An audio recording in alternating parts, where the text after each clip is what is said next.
Foot, le miroir du football de la diaspora congolaise.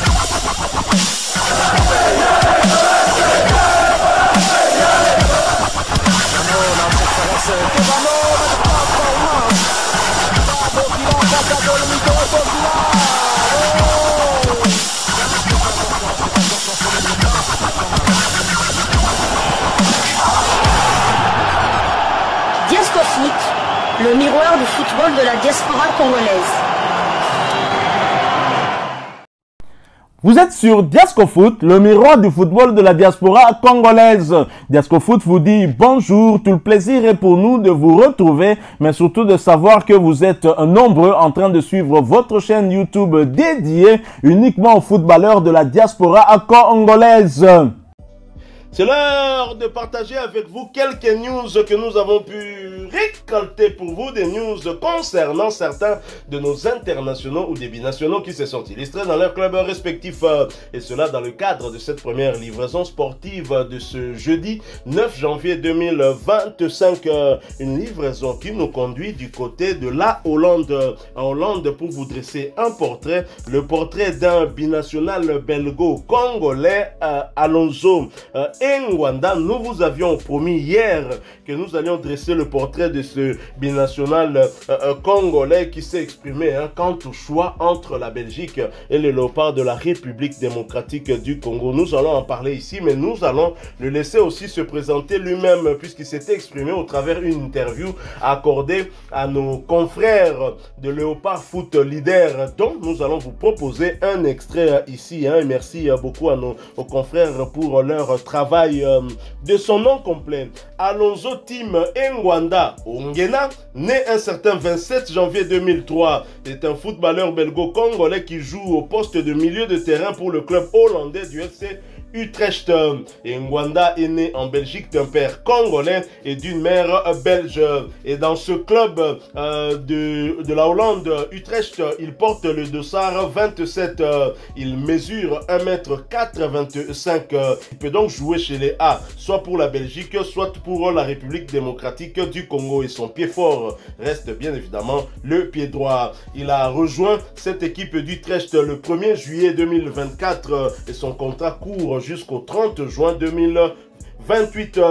Il a joué pour le RSCA Futures, donc Anderlecht, des jeunes, l'équipe réserve d'Anderlecht, faisant ses débuts en 2022 au niveau U19. Il a été capitaine de l'équipe avant de signer pour le FC Utrecht en 2024, acceptant un contrat de 4 saisons. Il a fait ses débuts en Eredivisie pour Utrecht contre le PEC Zwolle le 11 août 2024. Du côté d'Anderlecht, entre 2022 et 2024, il a disputé 47 matchs, il n'a pas encore inscrit de but. Et depuis le 1er juillet 2024 à Utrecht, c'est 6 matchs jusqu'à ce jour. 6 matchs qu'il a disputé avec cette équipe-là. Et carrière internationale en 2020 chez les U17 belges, il a disputé 3 matchs pour un but inscrit. Donc son but depuis qu'il est professionnel, c'est avec les U17 belges. Et en 2022 avec le U19 belge, il a disputé un match. Voilà donc sa valeur marchande actuellement est évaluée à 2,50 millions. Il me rappelle Marco 6, le fils de Fally Ipupa. Mais comme je l'ai dit, je vous propose de l'écouter. Lui-même va se présenter mieux que quiconque. Et donc, comme qui le disait, Descartes ou Socrate, je ne sais plus, connais-toi toi-même. Lui se connaît lui-même. Et donc, il va s'exprimer au travers cet extrait que nous vous proposons de nos confrères de Léopard Leader. Suivant, nous nous retrouvons tout de suite après. Parfait. On va revenir du coup sur ce qu'on disait en début d'interview. Donc, tu es né d'un père congolais. Quel est ton rapport avec le Congo, ton approche avec le Congo? Est-ce que c'est depuis tout petit? Est-ce que tu as découvert en grandissant? Est-ce que... Comment c'est pour toi? Honnêtement, je suis pas vraiment comme, on va dire, tous les Congolais d'Europe. Mhm. Donc, mon père est né au Congo, à Kin. Ma mère est de Belgique. Mhm. Euh, pour moi, dans ma tête, voilà, je suis 50% belge, 50% congolais. Mhm. Mais maintenant, de la manière comment je me suis fait éduquer et ma culture est plus belge que congolaise. C'est un fait. Je sais aussi que voilà, j'ai des potes congolais qui des fois m'appellent Mundele. Je le prends pas positivement, mais voilà, c'est un fait Ok. aussi, c'est un fait. Mhm, mhm, Mais après, je suis toujours fier d'être congolais comme d'être belge. Donc mhm. voilà. Et après, moi, mon but vraiment, c'est de plus m'informer sur mon origine congolaise, où j'en sais moins que mon origine belge. Ok. Mais du coup, il y a quand même un peu de lien avec, par exemple, peut-être la musique, la nourriture. Oui, j'écoute du Fally, je sais danser, mon père me fait des fois à manger. Mhm, Oui, il y a toujours une petite connexion. Maintenant, moi, mhm. j'aimerais avoir une plus grosse connexion.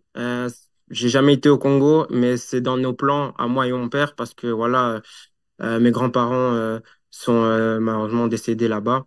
Ok. Donc, j'ai que su les appeler via FaceTime Mhm. et Visio.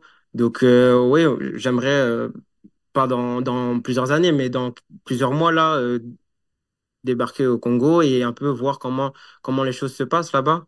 Et Excellent. je pense que ça me ferait du bien à moi et à ma culture aussi. Parfait, parfait. Et sur le niveau football, est-ce que tu suis un peu l'équipe du Congo, ce qu'elle fait, les résultats, les joueurs qui y sont? Peut-être que tu connais peut-être même des joueurs qui jouent en équipe jeune ou en équipe A au Congo? Le seul que je connais personnellement, c'est Noah Sadiki, Ok. euh, où on a eu plusieurs contacts aussi par rapport à la saison passée. Où il m'avait proposé de venir jouer pour les Events, mais malheureusement j'étais blessé, donc on n'a pas su parler plus de ça. Ok. Après, c'est que avec lui où j'ai vraiment eu plus de rapports par rapport au Congo, où il Mhm. m'expliquait un peu, où voilà, je l'ai sur Snapchat, sur Instagram, donc je vois ses vidéos aussi. Ok. Sinon, c'est la seule personne que je connais personnellement du D- noyau. D'accord. Et du coup, quand tu vois bah, les vidéos ou autres sur les réseaux, etc., comment tu te sens?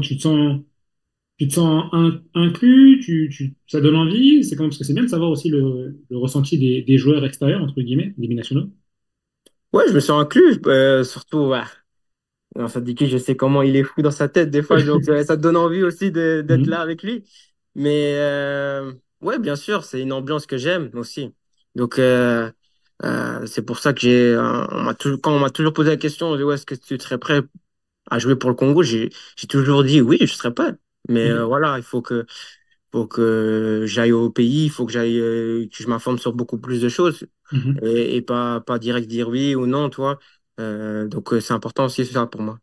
Ok, c'est cool. Donc, on peut peut-être avoir dans un futur un milieu de terrain, Noah Sadiki, Alonso, alors, au milieu. Ouais, on sait jamais de quoi Ouais, les parce que choses sont. vous êtes quasiment même potes, un peu. Ouais, on a joué ensemble à Anderlecht, on a joué au Ouais. milieu ensemble. Ouais. Après, voilà, il est parti. Mais ouais, on se connaît très bien. Ouais, on a déjà joué ensemble. Excellent.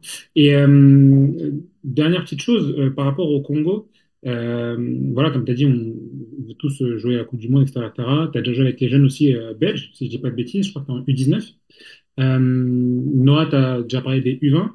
Euh, à l'heure actuelle, pour toi, c'est, j'imagine, une décision qui sera à prendre en famille, mais la RDC, c'est une option crédible pour toi? Bien sûr, moi, je vais être honnête, hein. Mhm. Euh, Si le Congo vient demain et la Belgique ne vient pas demain, je choisirai le Congo. Je suis pas quelqu'un qui va attendre que la Belgique arrive et peut-être qui. Non. Si, moi, mon rêve, c'est de jouer une fois pour mon pays. Et je suis congolais comme belge. Donc, si aujourd'hui le Congo vient et me demande de jouer, je jouerai pour le Congo si la Belgique ne vient pas. Maintenant, après, la question c'est si les deux viennent, quel choix je vais faire? Ça, c'est un choix que j'ai toujours pas fait. Mhm. Et je sais toujours pas parce que comme je t'ai dit, je suis jamais parti au Congo et je peux pas faire un choix si je suis pas parti dans mon pays. Bien Donc, sûr. ça, c'est clair. Mais voilà, comme je te dis, si le Congo vient et le Belgique ne vient pas, je vais pas attendre. Moi, ce serait une fierté de jouer pour mon pays. Non, mais c'est bien, hein, parce que faut toujours savoir où tu mets les pieds.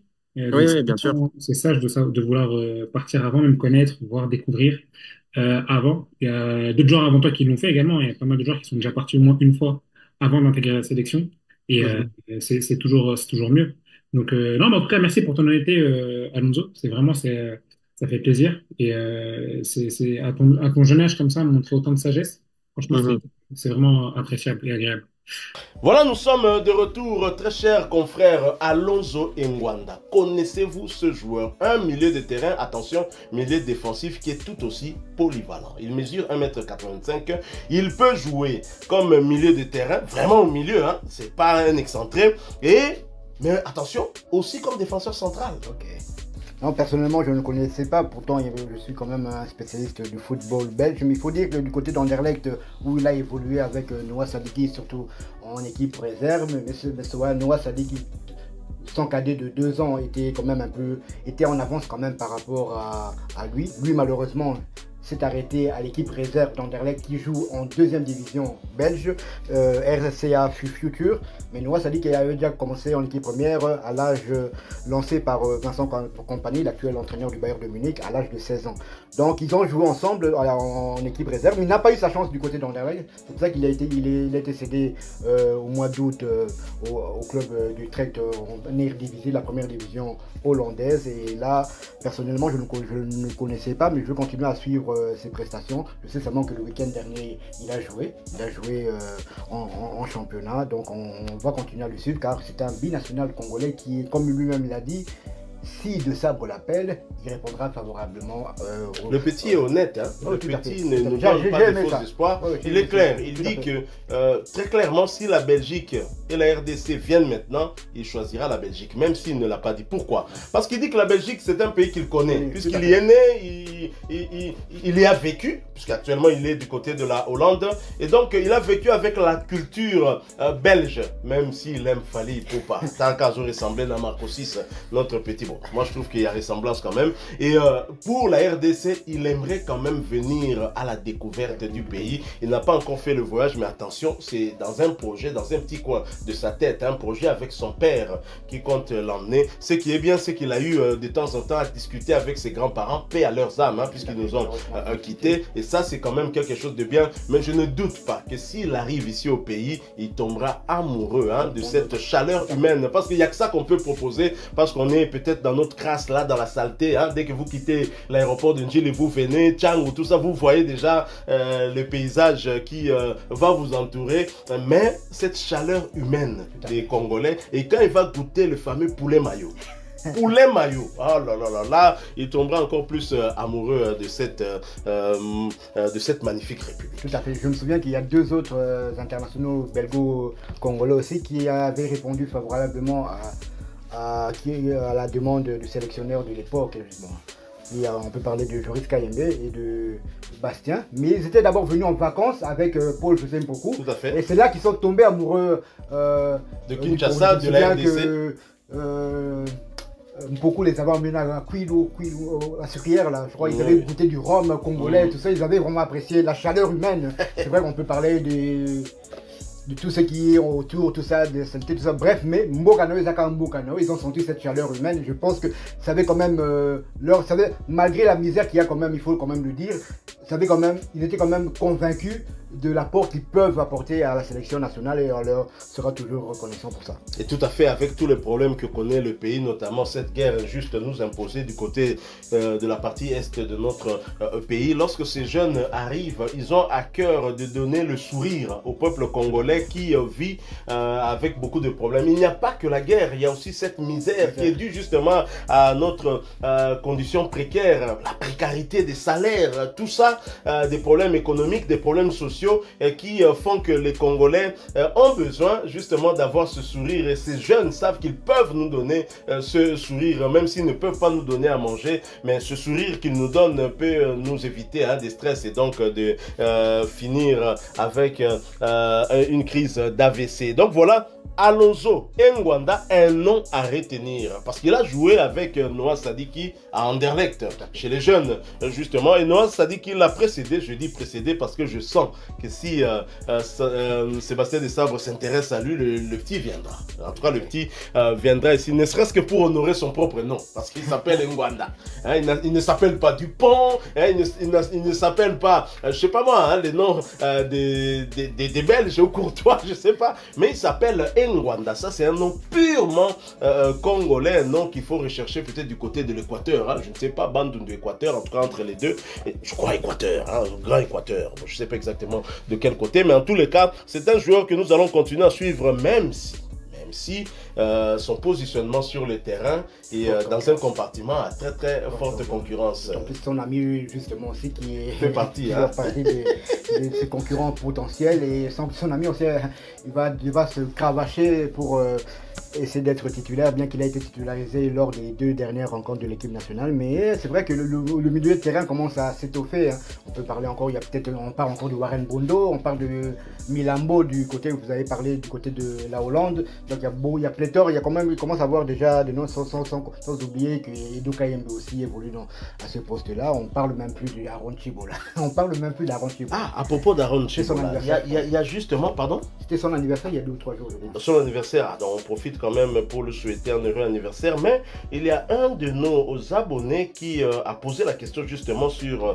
Aaron Chibola. Vous faites bien en tout cas de le rappeler, parce que ça m'avait quand même échappé aussi, hein. Donc je vais rechercher son commentaire. Voilà, il s'agit d'Alain Kayumba. Alain Kayumba dit ceci: salut Diasco Foot, ça fait longtemps que vous ne parlez plus d'Aaron Chibola. Il s'est posé la question, mais pourquoi? Et donc on va chercher, en tout cas, avoir des nouvelles d'Aaron Chibola. Et bien évidemment, c'est un léopard, c'est un joueur dont on est en droit aussi de parler ici, hein, mais bien évidemment si il évolue, parce que pour le moment c'est vrai qu'on n'a vraiment aucune information sur lui. Il était en fin de contrat.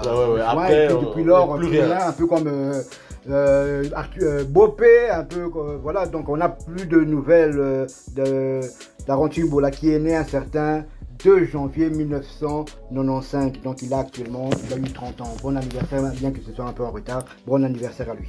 Notre ami Diki Ventura Dixon Mavakala, qui vit en région parisienne en France bien évidemment, et qui nous suit et qui est un habitué de Diasco Foot ici. Très cher ami, merci pour vos vœux, et nous vous présentons aussi nos vœux les meilleurs pour cette année 2025. Voilà, nous sommes arrivés à la fin de cette première livraison sportive de ce jeudi 9 janvier 2025. Vous l'avez aimé, laissez-nous un maximum de j'aime. Merci de partager avec nous en commentaire votre point de vue. Abonnez-vous sur cette chaîne Diasco Foot, parce que nous sommes le miroir du football de la diaspora congolaise. N'oubliez pas d'activer la petite cloche de notification, histoire de ne plus rien manquer des prochains sujets que nous allons vous proposer. Encore une fois, merci à vous, avec espoir de vous retrouver bientôt dans un autre sujet d'actualité. Mais en attendant, portez-vous bien. Diasco Foot vous dit au revoir.